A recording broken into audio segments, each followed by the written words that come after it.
Welcome to We Learn Virtual Learning Network.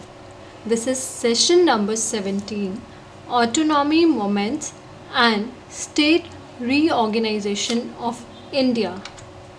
Topics which we are going to cover in this unit are the theoretical issues, the colonial experience, India after partition, linguistic reorganization of states, analysis and conclusion. Coming towards the first topic, that is the theoretical issues. Modern states are mostly large states with several cultural and economic problems. Historical experiences add complexities to their problems. One of the most difficult challenges to statecraft lies in rationally organizing them to suit the needs of government and conversely to adjust the process of government to meet the complexity.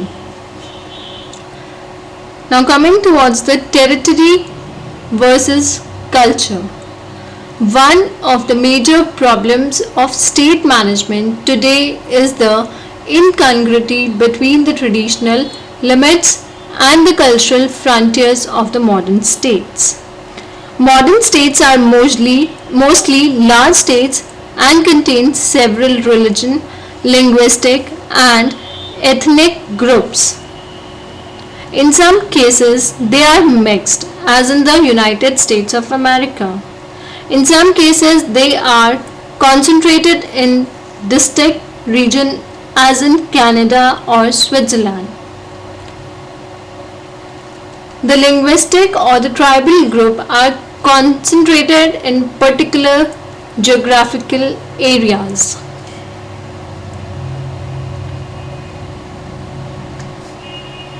The problem becomes acute in the countries formerly under colonial rule. The colonial rule annexed territories whenever and wherever they ruled. While governing such territories, they paid little attention to the cultural or ethnic specifications of the people under their rule. Now coming towards the government in a multicultural state. The state where different cultural, linguistic and social groups live is known as multicultural state. Even the colonial rules had to deal with people. In an independent, democratic state, such adjustment becomes all the more essential. A government which runs with the consent of the people cannot ignore their aspiration for long. As democracy takes firmer roots, such aspiration also grows. The hetero-neglected selection of the population realize their own importance, demand new provinces or states what new borders and security autonomous. Next, coming towards the cross-cultural cleavage. A common problem for a colonial government and a phased democratic government is what is known as cross-cultural cleavage. Religious division cut across linguistic divisions and even tribal divisions. People speaking the same language may prefer different religions. People professing the same religion may speak different languages. Now coming towards the second topic, that is the colonial experience. Under this topic we study British and native Indians, from presidencies to provinces, religion versus language. The British annexed India in stage and by parts. Till they left the country, they could not annex the whole of the subcontinent. Consequently, they evolved a variegated style of administration and control. So coming towards the British and native Indians. British India was split into governors' provinces and chief commissioners' provinces.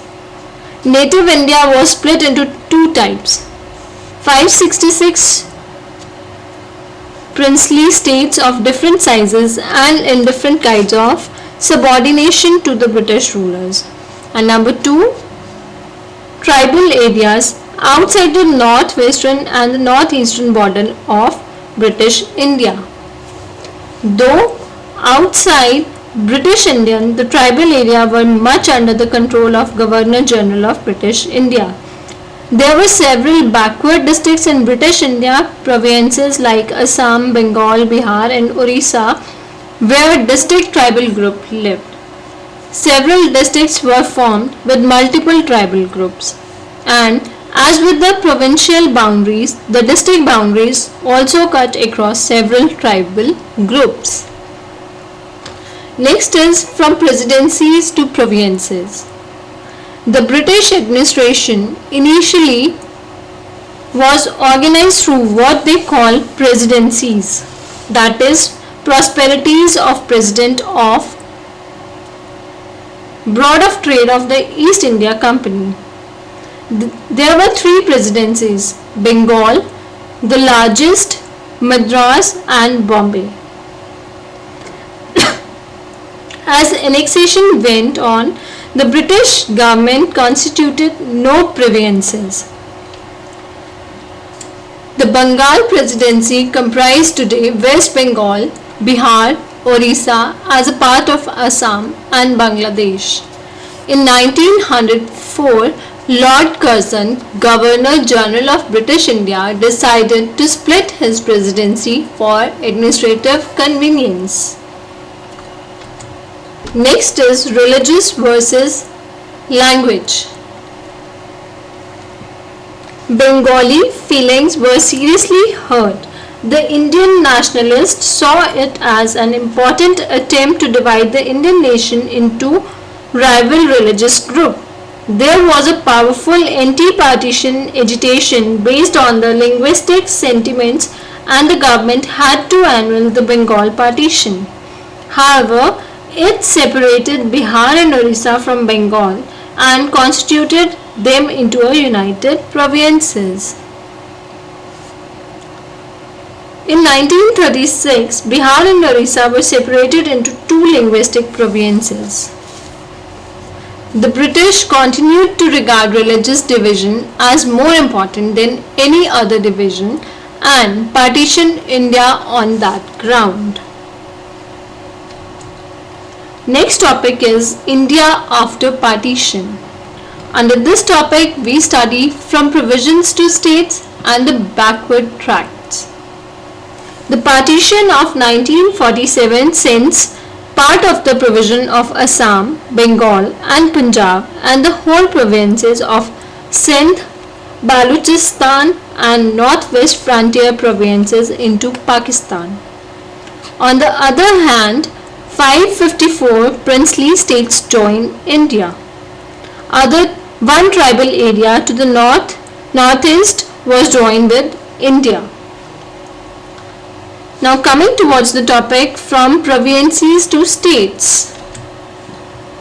The Constitution of India in 1950 regrouped the provinces which existed during the colonial period into states. It created 4 kinds of state within the federal state of India. The governor provinces were declared Part A states. The Chief Commissioner provinces of Ajmer, Korak and Delhi, along with some of the former princely states that had been taken over for better administration, were made Part C states. The other former princely states and groups of princely states become Part B states, and the extremely backward Andaman and Nicobar Islands were made Part D states. Part A states were placed under governors, while Part B states were placed under Raj Purosh. They will have legislatures. Part A states would have councils of ministers responsible to the legislature, while the Part B states should have Executive councils. Part C and Part D states would be centrally administered. Next are the backward tracts. In British India, the backward tracts inhabited by tribal people were specially administered under the personal authority of the governor. The tribal areas, the excluded areas and the partly excluded areas were all wholly or mostly inhabited by the tribal people. But the tribal areas were outside British India and almost autonomous. The exhausted areas and the partially excluded areas were within British India and very much under government control. Coming towards the next topic, that is the linguistic reorganization of states. During the work of Constituent Assembly, demands for linguistic reorganization of states were raised. But the leaders thought that immediately after partition, creation of linguistic state might create further tensions. So the decision was postponed, but Parliament was given the power to create new states or merge old states or part of such states or alter their boundaries in future. Now under this topic we study creation of Andhra state, state reorganization 1956, creation of new states, reorganization of Northeast India and upgradation of union territories. So coming towards the creation of Andhra states. Shortly after making the constitution, the agitation for the Andhra state began. Mr. Potti, a respected Andhra Congress leader, fasted into death demanding creation of Andhra state on the linguistic basis. As a result, on October 1, 1953, the Andhra state was carved out of the state of Madras. Next is States Reorganization 1956. This led to further agitation for linguistic reorganization. Therefore, the government set up 3-member State Recognition Commission in 1953. The commission was supposed to examine the reorganization of the states of Indian Union, taking into consideration the historical background, the contemporary situation, and the language. The commission constituted of Fazul Ali, N.H. Kurjuru, and K.M. Panikar. The commission recommended certain new states in South on the basis of language. Commission submitted its report in 1955. In 1956, the States Recognition Act was passed. Now coming towards the creation of new states. Now it will be seen that the State Recognition Commission of 1955 did not create any new state. The commission actually integrated several former princely states on the basis of language. The commission was not in favor of many states, though it recommended the creation of one new state. That is Vidarbha, by uniting contiguous territories of Madhya Pradesh and then states of Bombay. The recommendation was not accepted by the government. On the other hand, Bombay state was enlarged by transfer of territory from Madhya Pradesh. Creation of new states started shortly. Thereafter, in 1960, the Bombay state was partitioned into Maharashtra and Gujarat. In 1966, there is Punjab. a chunk of territory of the former Punjab state was joined with the Union Territory of Himachal Pradesh to constitute it into a state. Coming towards the reorganization of Northeast India. Meanwhile, in Northeast India, autonomy movement became powerful among people of several hills. In 1960, an interim government was set up by Naga Hills. In 1963, the state of Nagaland was created. In 1969, Meghalaya became an autonomous state. Within Assam, in 1972, Meghalaya became a full-fledged state. Two union territories, Arunachal Pradesh and Mizoram, were created out of the territories of Assam, while Manipur and Tripura were promoted to full statehood. All the new political entries had populations with large proportion of scheduled tribes. Upgradation of union territories.